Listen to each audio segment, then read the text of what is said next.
Howdy folks, Rob back, it's another Rob Plays, and this week we're looking at Tranz Am on the Spectrum. I'm in the middle of, I've got to grab some other footage for another Spectrum, for a multi-format review, so I needed to get this one. Pick a small game. Anyway, Tranz Am was developed by the Stamper brothers of Ultimate Play the Game, and was in their second wave of releases in 1983. It's a bit of a weird story, funnily enough. Essentially, it's the year 3472, and as you'd expect, it's post-apocalyptic with the world being in a wasteland. You are a driver who seeks to claim the 8 cups of ultimate. What's that? No, the 8 great cups of ultimate, missed a word, which are in possession of a group called the Deadly Black Turbos. Obviously, they drive around in black cars, so you need to drive around what is basically post-apocalyptic America and find them, which is funny because I always thought it was a harmless rally. Anyway. So you've got your overhead map, joystick controls to steer, or keyboard, but honestly, I don't know, unless you've got a +2 or +3, Spectrum keyboards are not very nice to play games on. Sacrilege, I know. Sacrilege, I'm sure some Spectrum fans are going to be quite angry at that. Oh, there's another car, avoid that. So, big thing is, your radar is that white area on the middle, so roughly middle left of the screen. And you've got dots indicating other cars and, that was close. Other cars and, oh, that can be crafty. Anyway, I think that's another cup. Yeah, 3 out of 8. So basically like any old style arcade game, which makes sense because this is sort of the stage where that was what the Stampers were. It's sort of the stage of what the Stampers were doing, where really these very early releases by Ultimate were arcade-inspired, if not actual arcade games. You know, because of course the Stampers had a background in writing arcade games, which is kind of why they got such really good performance out of the Spectrum for these early releases. What a terrible run. Anyway, let's keep going.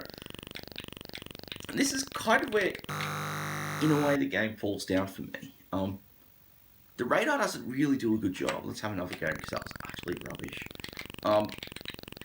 The radar doesn't really do a good job of giving you sort of like an indication. Like you'll see the dot come up and you'll know, okay, that dot is just moving towards me. It's not arcing out. So this one, we can see we've got another car hanging sort of below left of where I am, so southwest of where I am.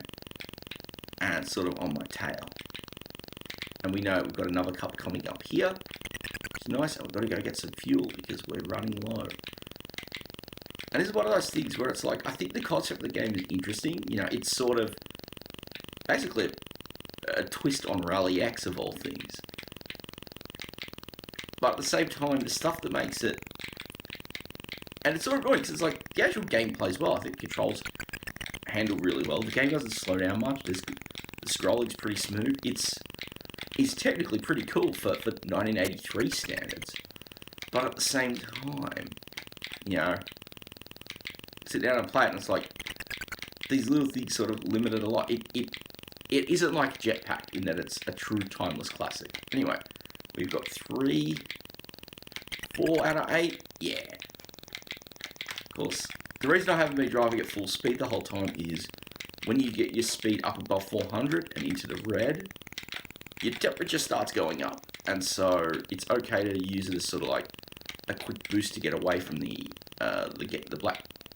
Deadly Turbos crew, but you really got to be careful because it'll overheat your engine.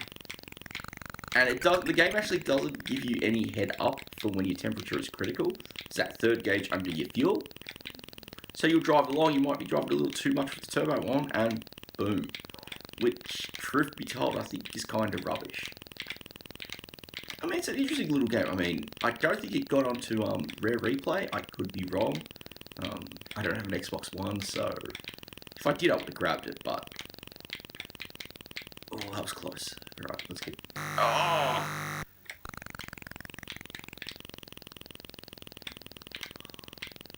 Let's keep driving. That sort of thing. I think my one big complaint with this game is that the play area is a little too open for what it is. I kind of wish the map was a little smaller.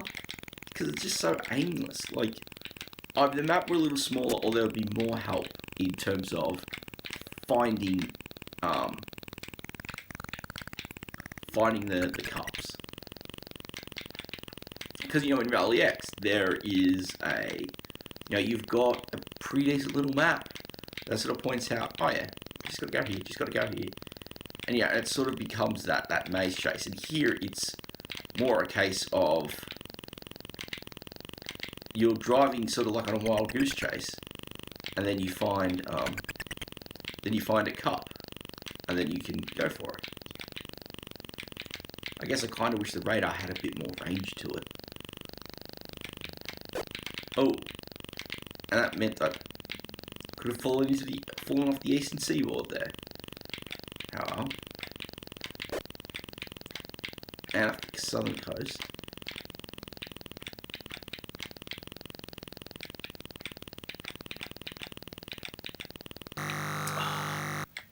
Night driving. Ooh, ah. Alright, let's keep at this. I'd love to actually try and get all 8 cups. I wish it was 6 before I died. Gotta be careful I don't go too fast. That's another car. Just moving way too fast towards me. Yep, you can sort of see, just sort of back then, there's another one on my tail.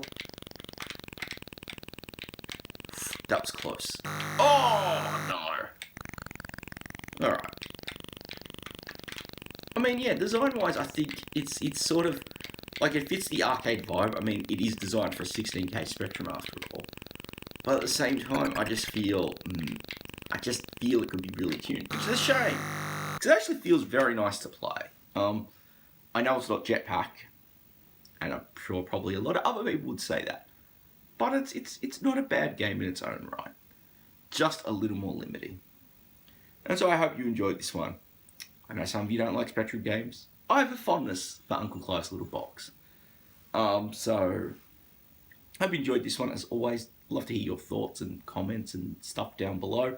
Always do give it a thumbs up if you enjoyed it. That's probably one of the biggest things you can do to help them. More people to get their eyes on these. And do subscribe as well. New videos Friday like always.